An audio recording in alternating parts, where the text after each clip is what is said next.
ایک الزام احناف کے اوپر اور امام ابو حنیفہ رحمۃ اللہ علیہ کے اوپر یہ لگایا جاتا ہے کہ یہ قیاس سے فیصلہ کرتے ہیں اور احادیث کے خلاف فیصلے کرتے ہیں۔ قاری صاحب نے بھی اس پر کچھ روشنی ڈالی۔ اس سلسلے میں آپ کو ایک واقعہ سناتا ہوں۔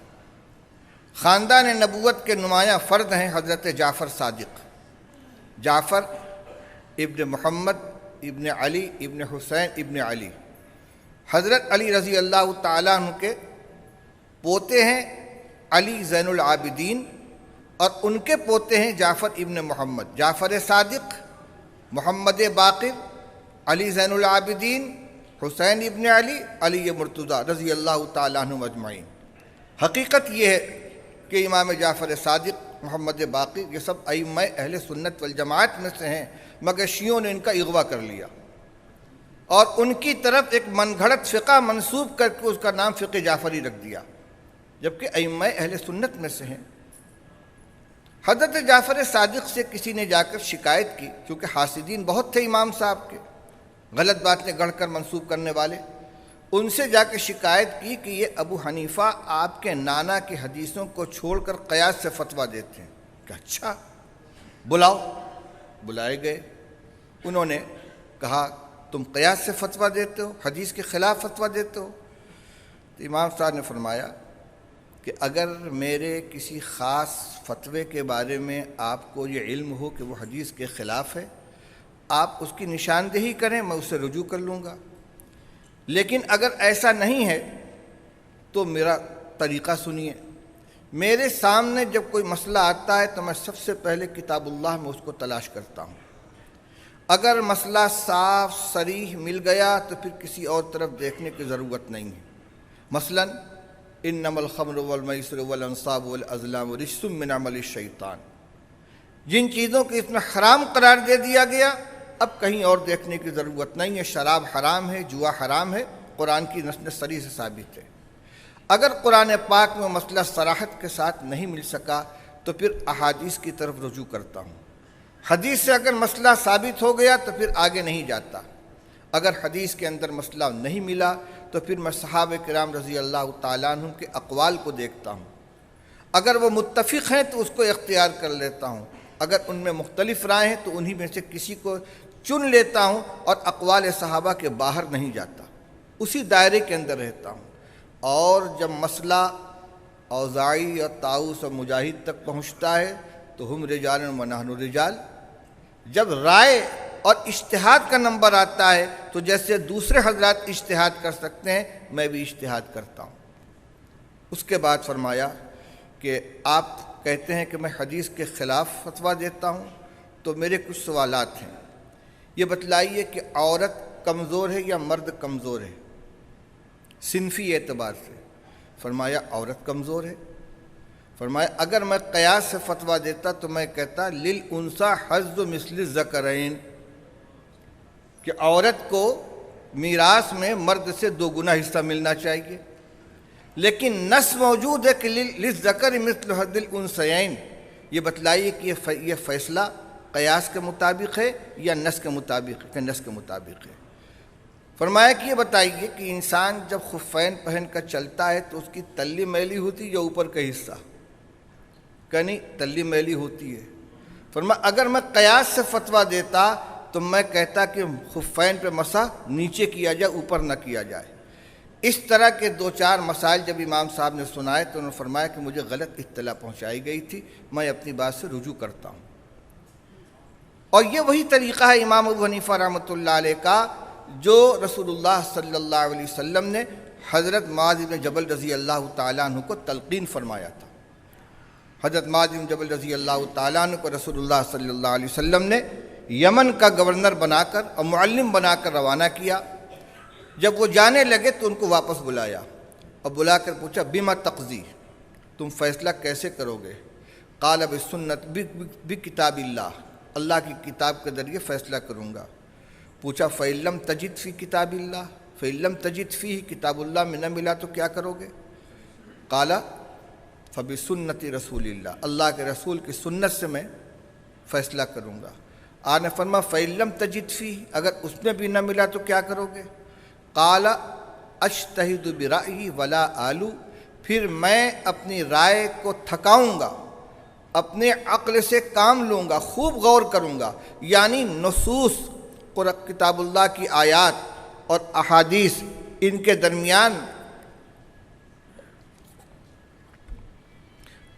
درمیان سے اس کا حکم نکالنے کی کوشش کروں گا، نظائر پر قیاس کروں گا۔ یہ مطلب نہیں کہ محض اپنے عقل سے میں کوئی حکم فیصلہ کر دوں گا، کیونکہ شریعت عقل کے فیصلے کا نام نہیں ہے، بلکہ اجتہاد کا مطلب یہ ہے کہ اس خاص جزئیے کا صراحتاً کتاب اللہ اور سنت رسول اللہ میں حکم موجود نہیں ہے، لیکن یہ کس اصل کے تحت آتا ہے، یہ کس ضابطے کے تحت آتا ہے، اس ضابطے سے حکم نکالوں گا اور اس کو فیصلہ کروں گا۔ تو رسول اللہ صلی اللہ علیہ وسلم نے فرمایا الحمدللہ الذی وفق رسول اللہ لما یحب و یرضی۔ یہ الفاظ ترمذی شریف کے ہیں، کما قال رسول اللہ صلی اللہ علیہ وسلم۔ فرمایا اللہ کا شکر ہے جس نے اپنے رسول کے قاصد کو اس چیز کی تعلیم دی، اس چیز کی توفیق عطا فرمائی جس سے اللہ کا رسول راضی اور اس کو پسند کرتا ہے۔ یہ روایت جہاں کتاب اللہ اور سنت رسول اللہ کی اولین حیثیت کو متعین کرتی ہے، وہیں اس بات کی بھی دلیل ہے کہ سارے مسائل صرف کتاب اللہ اور سنت رسول اللہ سے حل نہیں ہو سکتے۔ اس لیے جو حضرات اصول اربعہ کو تسلیم کرتے ہیں کہ 4 بنیادیں ہیں مسائل کے استنباط کی بالترتیب، کتاب اللہ، سنت رسول اللہ، اجماع امت اور قیاس صحیح، ان کے لیے یہ روایت سب سے مضبوط دلیل ہے۔ آپ پوچھیں گے اس میں اجماع کا تو تذکرہ نہیں ہے، یہ گفتگو رسول اللہ صلی اللہ علیہ وسلم خود فرما رہے ہیں، اور اجماع کا وجود رسول اللہ صلی اللہ علیہ وسلم کی وفات کے بعد ہوا ہے۔ صحابہ کرام رضی اللہ تعالیٰ عنہم جن مسائل کے اوپر متفق ہو گئے وہ اجماع کہلایا، جیسے 20 رکعت تراویح پر اجماع ہوا، جمعہ کے دن خطبہ کی اذان ہوتی تھی، اس سے پہلے کوئی اذان نہیں ہوتی تھی، حضرت عثمان رضی اللہ تعالیٰ عنہ کے زمانے میں ایک اذان کا اضافہ ہوا، ایک مجلس میں ایک ساتھ 3 طلاق دی جائے تو ان تینوں کو 3 ماننے کا فیصلہ ہوا، یہ اجماعی مسائل ہیں۔ اور جس وقت یہ فیصلہ ہوا جتنے صحابہ کرام رضی اللہ تعالیٰ عنہ موجود تھے سب نے اس سے اتفاق کر لیا، یہ اجماعی فیصلے ہیں جو اس وقت سے لے کر آج تک اہل سنت والجماعت کے اندر متفق علیہ چلے آ رہے ہیں، اور کسی نے اسے شذوذ اور فرار کی راہ اختیار نہیں کی۔ تو حضور صلی اللہ علیہ وسلم کے زمانے میں تو آپ کا ارشاد خود حکم تھا، خود اصل تھا، اس لیے اس وقت اجماع امت کا ابھی وجود نہیں تھا۔ ہاں قیاس کی ضرورت پڑ سکتی تھی، آپ نے اس کی توثیق فرما دی۔ بعض حضرات اس روایت کی استنادی حیثیت پہ کلام کرتے ہیں، کیونکہ ترمذی شریف میں جہاں یہ روایت نقل کی گئی ہے اس کی سند کے آخر میں یہ آتا ہے کہ راوی نقل کرتے عن اصحاب معاذ عن معاذ بن جبل رضی اللہ تعالیٰ عنہ، حضرت معاذ کے تلامذہ حضرت معاذ سے اس کو نقل کرتے ہیں۔ تو اس پر اشکال یہ ہے کہ یہ تلامذہ کون تھے، یہ معروف نہیں ہے، لہذا یہ روایت ناقابل استدلال ہے۔ لیکن میں آپ کو بتلاؤں، مولانا عبد الرحمن صاحب مبارک پوری جو اسی جماعت سے تعلق رکھتے ہیں، ترمذی شریف کے شارح ہیں، انہوں نے تحفۃ الاحوذی میں اس روایت کو ذکر کرنے کے بعد علامہ ابن قیم کی اعلام الموقعین سے پوری عبارت نقل کی ہے۔ علامہ ابن قیم فرماتے ہیں کہ اصحاب معاذ میں کوئی کاذب نہیں تھا، متہم بالکذب نہیں تھا، کوئی ضعیف نہیں تھا، سب کے سب ثقہ تھے۔ اس لیے ان میں کا ایک شاگرد بھی اگر معاذ بن جبل سے روایت نقل کرتا تو معتبر ہوتی۔ یہاں تمام کے تمام اصحاب جو اصحاب معاذ بن جبل کے نام سے معروف ہیں وہ پوری جماعت ان سے نقل کر رہی ہے، تو یہ تو اعلیٰ درجے کی توثیق ہو گئی۔ اسی طرح وہ فرماتے ہیں کہ جب کوئی مسئلہ امت کے درمیان مقبول ہو جائے تو پھر اس روایت کی سند سے بحث نہیں کی جاتی، اور اس کی کئی مثالیں انہوں نے پیش کی۔ وہ فرماتے ہیں لا وصیت لوارثین، کہ وارث کے حق میں وصیت کرنا درست نہیں۔ ابھی یہ مسئلہ آپ کے سامنے آیا تھا، جس کو وراثت ملنے والی ہے، بیٹا ہے، بیٹی ہے، ماں ہے، باپ ہے، بیوی ہے، شوہر ہے، اس کے حق میں اگر مورث کوئی وصیت کرے گا تو وصیت کل عدم ہوگی۔ یہ روایت سند کے اعتبار سے کمزور ہے، لیکن علامہ ابن قیم فرماتے کہ پوری امت نے اس کو قبول کر لیا اور اس کو ضابطہ بنا لیا کہ وارث کے حق میں وصیت معتبر نہیں ہے، اب اس کی سند نہیں دیکھی جائے گی۔ اسی طرح دیت عاقلہ کے اوپر آئے گی۔ اگر قتل خطا کا جرم کسی سے سرزد ہو جائے تو اس کے جو رشتہ دار ہیں، اسباط ہیں، جن کو عاقلہ کہا جاتا ہے، ان پر دیت عائد کی جائے گی۔ علامہ ابن قیم فرماتے ہیں کہ اس کی سند کمزور ہے، لیکن اس مسئلے کو پوری امت نے قبول کر لیا، لہذا اب کوئی ضرورت نہیں رہ گئی اس کی سند کو دیکھنے کی۔ اسی طرح اور بھی انہوں نے کچھ مسائل نقل کیے ہیں، تو یہ ضابطہ بتلایا ہے کہ جب کوئی مسئلہ متفق علیہ طور سے پوری امت کے اندر قابل قبول ہو جائے پھر اس کی سند سے بحث نہیں کی جاتی۔ اور اس میں میں ایک اضافہ کرتا ہوں، طلبہ حدیث جانتے ہیں ترمذی شریف کے شروع میں کتاب الطہارت میں وضو کے شروع میں بسم اللہ پڑھنے سے متعلق ایک باب ہے۔ اس روایت کو ذکر کرنے کے بعد امام ترمذی رحمۃ اللہ علیہ امام احمد بن حنبل رحمۃ اللہ علیہ کا یہ قول نقل کرتے ہیں کہ وضو کے شروع میں بسم اللہ پڑھنے سے متعلق کوئی مضبوط روایت میرے علم میں نہیں ہے۔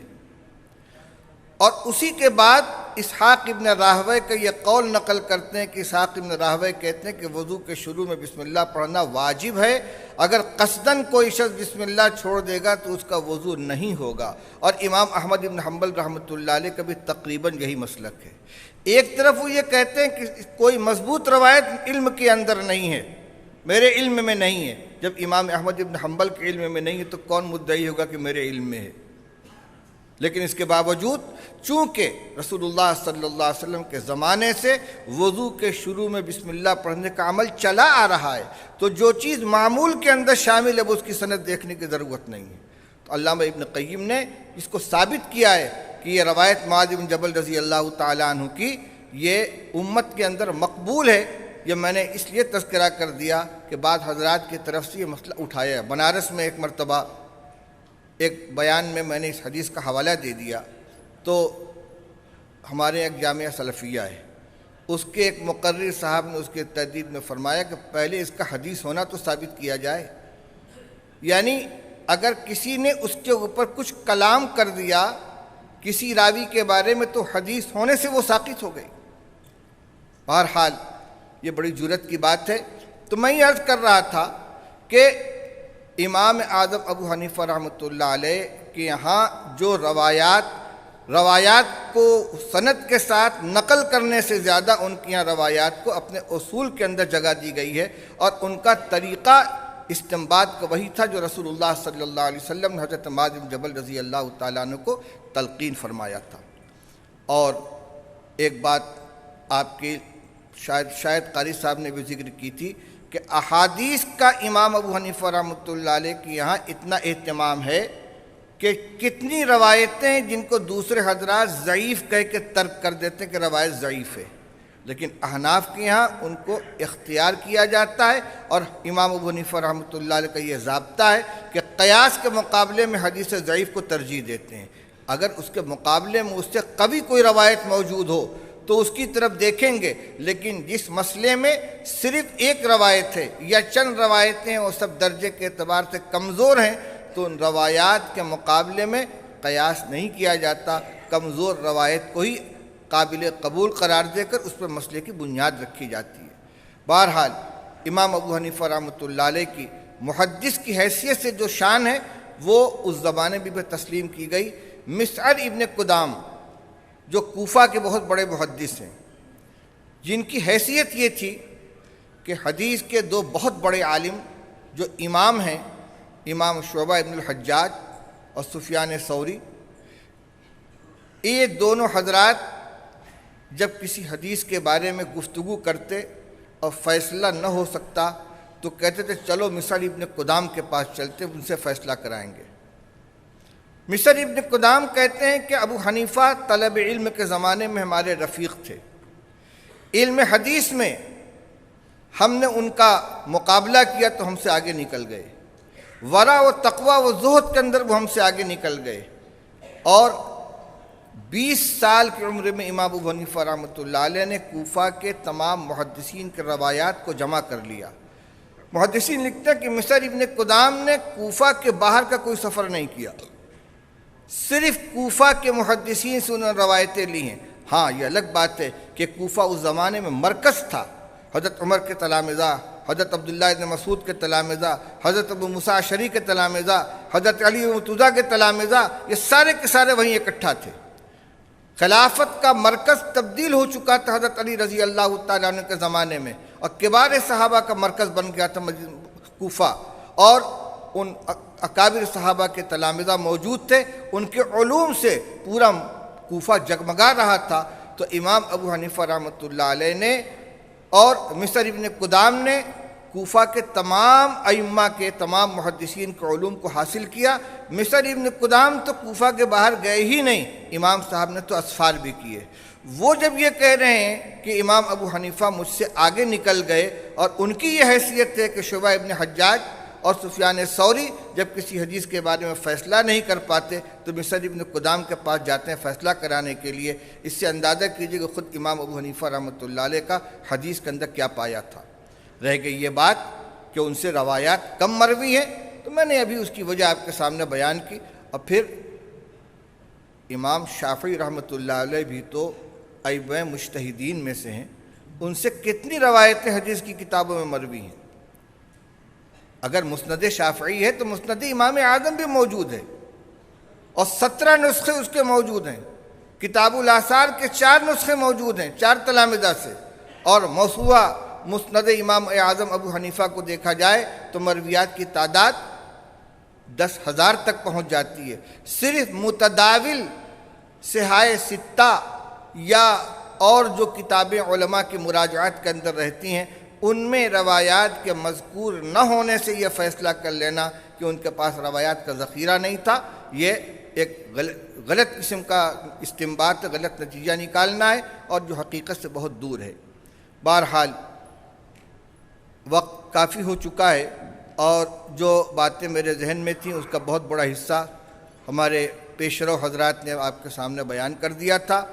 اس اجتماع کا جو انتظام کیا ہے ہمارے دوست قاری اسامہ محمد رفیق صاحب اور ان کے احباب اور معاونین نے، یہ بہت اچھا کام کیا ہے۔ میں پوری جماعت کی طرف سے ان کو مبارکباد دیتا ہوں، اور اس کانفرنس کا انعقاد جن بڑوں کی اجازت اور ان کی رہنمائی میں ہوا ہے وہ سب ہماری طرف سے شکریہ کے مستحق ہیں۔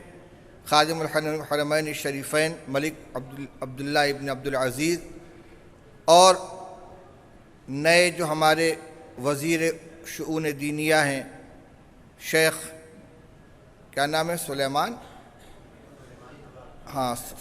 ابو الخیل، ابھی نئے آئے ہیں، نیا نام بھی ہے، میرے ذہن میں نہیں بیٹھا ہے۔ اور اسی طرح یہ شعبہ دعوت کے جو ذمہ دار حضرات ہیں، ان کے اجازت اور ان کے تعاون سے، اور خاص طور سے شیخ عبدالعزیز بن عبداللہ العمار، جن کی کمی یہاں محسوس ہو رہی ہے، متعدد مرتبہ ان سے ملاقاتیں ہوئیں اور ان کی صحبت سے مستفید ہونے کا موقع ملا ہے، ان کی دلچسپی بھی اس کے اندر شامل حال ہے۔ یہ سب حضرات اس علمی معاونت کے لیے قابل تشکر ہیں، اور جو یہ پہلی کانفرنس ہے، امید ہے کہ انشاءاللہ اس کے بعد اور دیگر ائمہ مجتہدین کے سلسلے میں بھی اجتماعات ہوں گے، اور علماء کی باتوں سے سب کو مستفید ہونے کا موقع ملے گا۔ تبھی میں نے ذکر کیا آپ کے سامنے کہ قاری اسامہ صاحب اور ان کے احباب، ان حضرات کا خاص طور سے شکریہ ادا کرنا چاہیے پوری جماعت کی طرف سے۔ پیش وہی رہیں، اور یہ بھی حقیقت ہے کہ یہ تنہا ان کی کوشش کا نتیجہ نہیں ہو سکتا۔ ہمارے جو جدہ میں، مکہ مکرمہ میں جو اکابر جو حضرات موجود ہیں، ان کا بھی تعاون اس میں قدم قدم پر حاصل رہا ہے۔ اور پھر ہمارے یہ اکابر جو دور دراز سے سفر کر کے آئے ہیں، مولانا محمد احمد صاحب، قاری حنیف صاحب، یہ سب سے پہلے شکریہ کے مستحق ہیں۔ آج ان کی قیمتی باتوں سے ہمیں مستفید ہونے کا موقع ملا، یہ نہ ہوتے تو بے دولہا کی بارات بن کر رہ جاتی اور ہمیں استفادہ کا موقع نہ مل پاتا۔